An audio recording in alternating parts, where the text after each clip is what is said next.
Good morning friends, to the point में आप सभी का स्वागत है। आज के वीडियो में हम कुछ कॉन्सेप्ट्स डिस्कस करेंगे जो कि हमारी नेशनल इनकम से रिलेटेड होते हैं।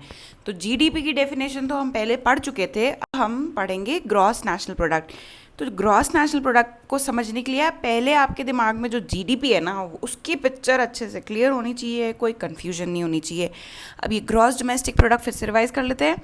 So friends, all the goods and services produced in a country, एक साल में जितने गुड्स एंड सर्विसेज आपकी कंट्री में प्रोड्यूस हुए हैं उसकी वैल्यू को अगर प्लस कर दें तो क्या आता है? जीडीपी। लेकिन कंडीशन क्या है? आपकी कंट्री के अंदर, आपके देश के अंदर।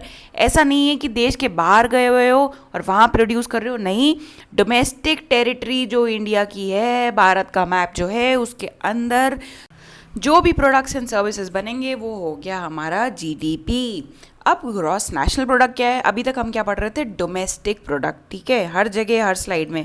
अब ग्रॉस नेशनल प्रोडक्ट क्या होता है, आइए वो भी देख लेते हैं।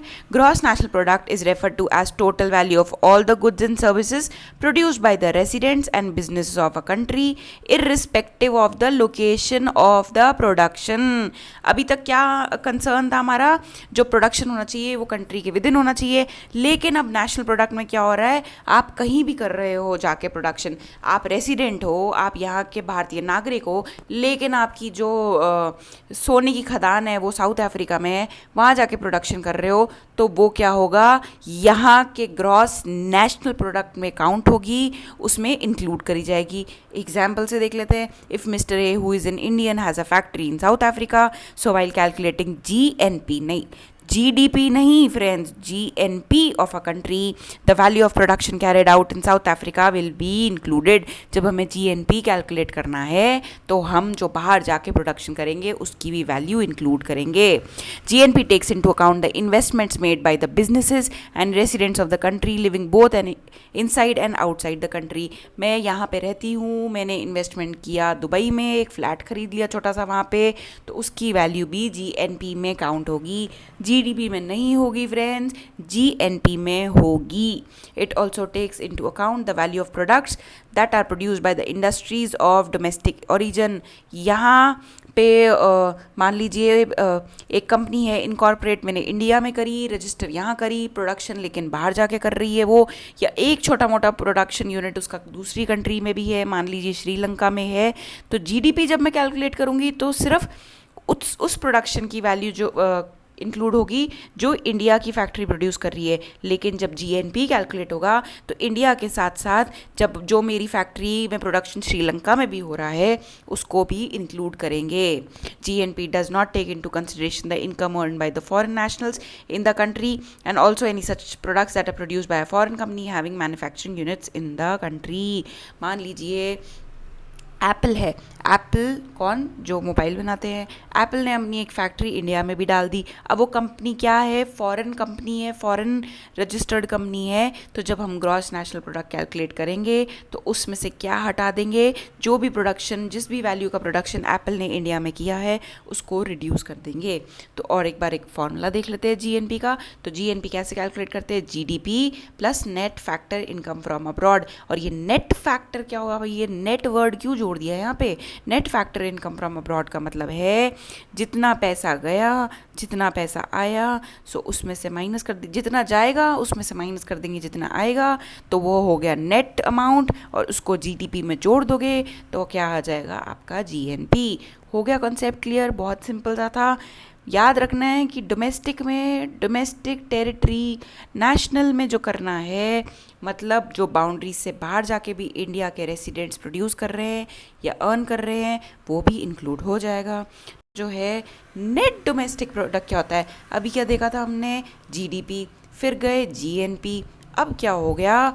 नेट डोमेस्टिक प्रोडक्ट क्या होता है? तो फ्रेंड्स, जब भी हमें ग्रॉस से, आप हमेशा याद रखेंगे, जब भी हमें ग्रॉस से नेट पे जाना होता है तो हम क्या रिड्यूस करते हैं? उसमें से डेप्रीसिएशन। डेप्रीसिएशन किस पे होता है? जो भी मशीन्स और असेट्स हैं जो वो पुराने हो जाते हैं, वियर एंड टियर होता है उनका, तो वो डेप्रीशिएट करते हैं। तो याद रखना, हमेशा हमेशा हमेशा कहीं पे भी आप फार्मूला किसी भी चीज़ में, भाई अकाउंट्स का क्वेश्चन सॉल्व कर रहे हो, इकोनॉमिक्स कर रहे हो, जब भी आपको ग्रॉस से नेट पे जाना है तो आपको ग्रॉस में से क्या हटाना होगा, डेप्रिसिएशन हटाओगे तो आप नेट फिगर पे आ जाओगे। तो अब देख लेते हैं। Net domestic product is defined as the net value of all the goods and services produced within a country's geographic borders. Net domestic product is considered as key indicator of economic growth of a country.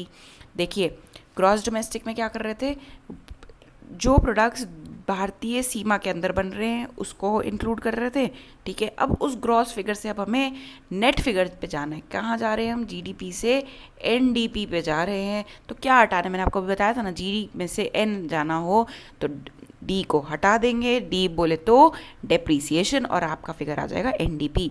Net domestic product is calculated by subtracting the value of depreciation of capital assets of the nation such as machinery, housing, vehicles from gross domestic product, और ये है उसका formula.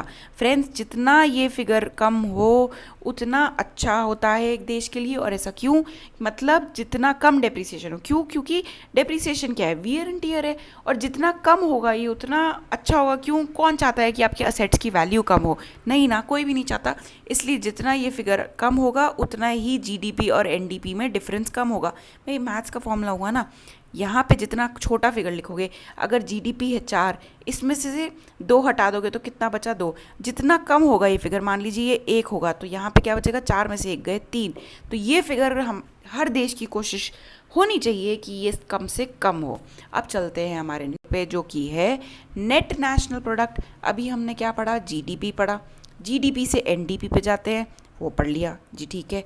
GDP से GNP पे कैसे जाते हैं, GNP, ठीक है।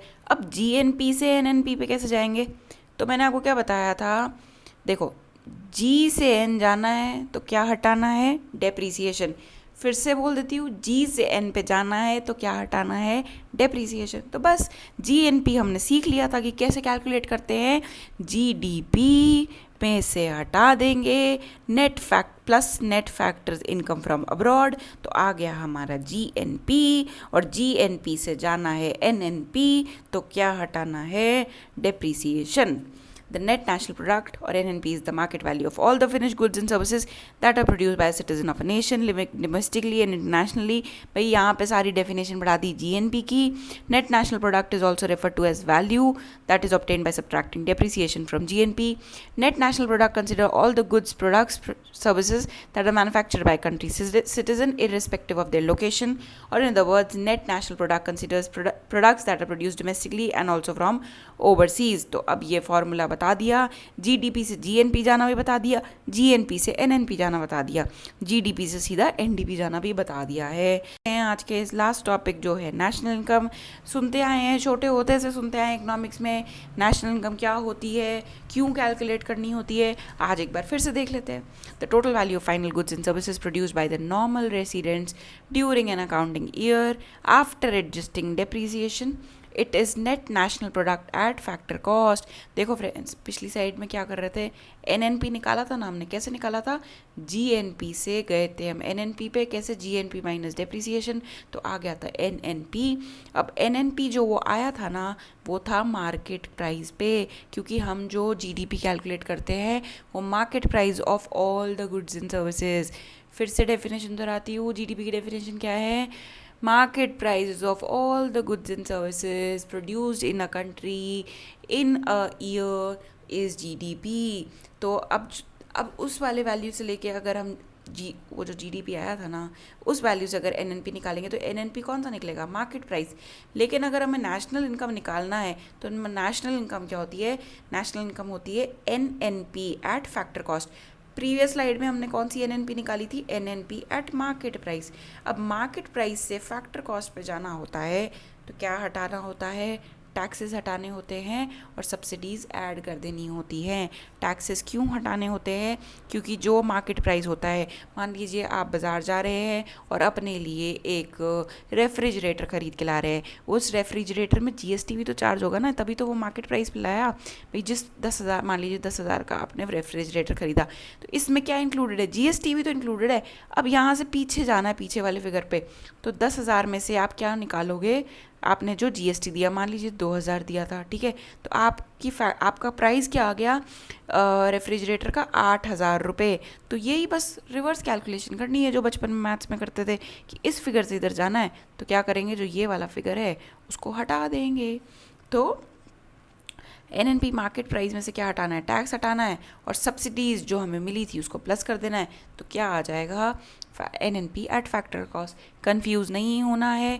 जीडीपी देखो, आधार किसको लेके चलना है, जीडीपी। जीडीपी कैलकुलेट कर ली, जीडीपी से एनडीपी पे जाना है, डेप्रिसिएशन हटा देंगे, चलो ये काम खत्म। एनडीपी आया, अब एनडीपी से कहाँ जाना है, डोमेस्टिक से जाना है नेशनल प्रोडक्ट पे।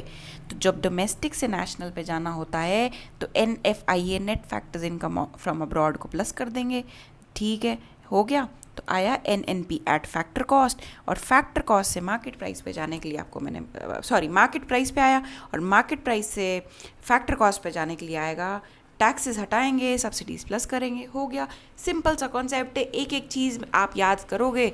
जैसे मैंने बताया, ग्रॉस से नेट करना है तो डेप्रिसिएशन हटा दो, डोमेस्टिक से नेशनल करना है तो NFIA प्लस कर दो, बस हो गया, और नेशनल इनकम आ गई। मार्केट प्राइस पे आएगी, उसको फैक्टर कॉस्ट पे कन्वर्ट कर दो, और फाइनल फिगर आ गया। सो फ्रेंड्स, मुझे नहीं लगता अब आपको कोई सी भी प्रॉब्लम आनी चाहिए या कन्फ्यूजन होनी चाहिए, क्योंकि मैं अपनी तरफ से बेस्ट तरीके से आपको ये समझा चुकी हूँ कि ये कैसे करना है। So friends, this is all for the today's video. Thank you so much for patience listening.